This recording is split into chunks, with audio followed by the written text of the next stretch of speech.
Welcome back. Police officers are frustrated. You just heard it. Citizens are scared. Neighborhoods are forming watch groups. So how did we get here? And what can be done and what will be done to combat these car break-ins that in some cases have escalated into very dangerous situations? We're putting those questions to our lawmakers. Republican State Representative Craig FISHBEIN of the 90th District is joining us, as is State Senator Gary WINFIELD of the 10th Senate District. Representative FISHBEIN, I want to start with you. You've called for a special session to deal with this. You want the legislature to come right back in. How come? Why do you think it's such an urgent issue? Well, the public outcry, for one thing, and we're seeing as there gets, more of a deeper review of what the legislature has done over the last few years with regard to juvenile justice is quite troubling. I mean, recently a 14-year-old in Stamford was arrested for murder, and that case cannot be transferred to the adult court given the raise your age procedures that were put in place in 2015. And it gets even worse from there. If that young man is convicted of murder in juvenile court, upon his petition at the age of 22, that murder conviction will be erased from his record. That is bad public policy for our state. And I think we need a top-down review of where we are and how we got there, and perhaps looking at victims and victims' rights here. Senator WINFIELD, what do you think about that call for a special session? I mean, is this such an urgent issue that whatever your plan is, whether you're a Democrat or Republican, we should get the legislature back to Hartford to talk about it? I think the legislature should be, before it runs out talking about a special session and talking about what happened, the legislature should be sure what's happening in the state. I just heard that you could murder somebody and you couldn't find yourself in adult court. That's not true. You could find yourself in adult court, charged it as an adult because of a B or A felony. And so I think there's a lot of lack of clarity on the part of legislators as well as the public. And that's adding to this. I heard the chief's frustrations and I recognize the frustrations, but we should know that the police have options when they find themselves with one of these kids. They can, of course, let them go. They can refer them to a youth service bureau. They could there could be a summons issued, and they can detain them.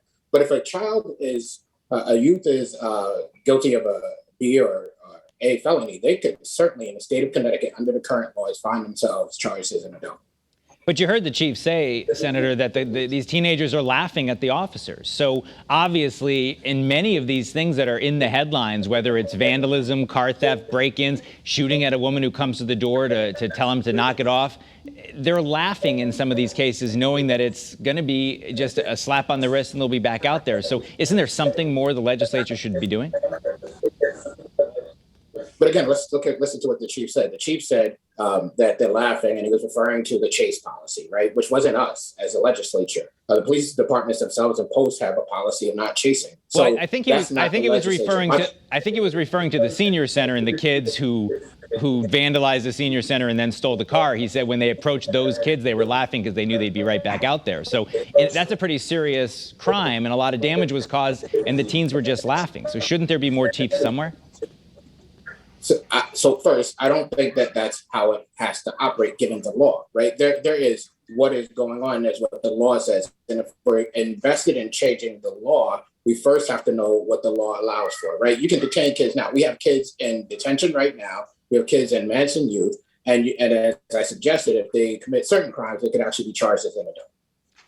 I want to ask you, Representative FISHBEIN, about what the chief said about the Connecticut Juvenile Training School. That was such a controversial facility when it was open, and he said he knows many people didn't like what was happening there, but he feels that something like that is needed. But there's so much evidence that can be harmful to teenagers, even habitual offender teenagers. So isn't there some value to the juvenile system that's been put in place, that it is there to rehabilitate, and maybe it's not jumping to adult court that's the answer?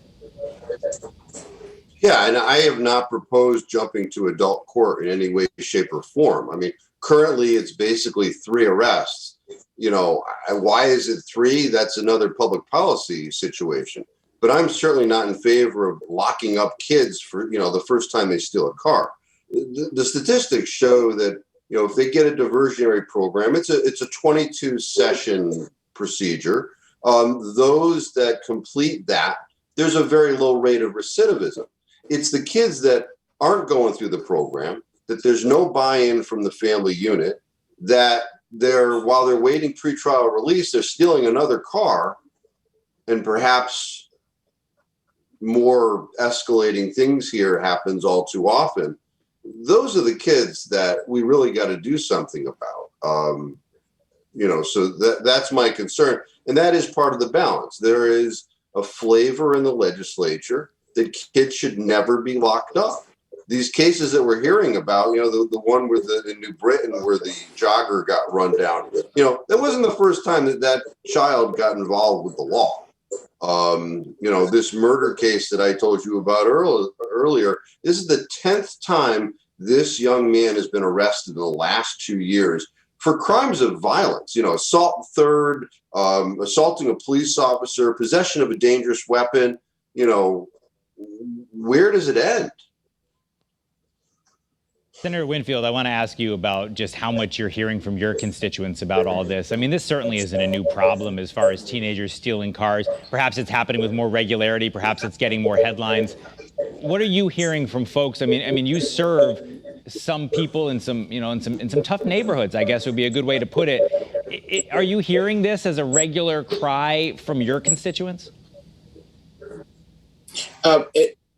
It happens in these neighborhoods as well. I'm not hearing it as a regular cry. I think we have to take a step back and also recognize that where these car thefts are happening has shifted over the last number of years, right? So whereas it used to be in New Haven, Hartford, Bridgeport, then it shifted up the corridor and is in central Connecticut. And so people feel it differently.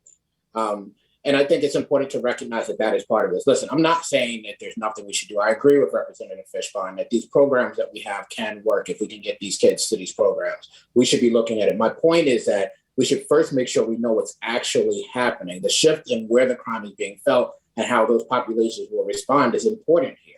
The facts are important. And if we run out first saying there's nothing we can do, and that's clearly not the case, the individual that Representative FISHBEIN just talked about, we have the ability to deal with that individual under the current law.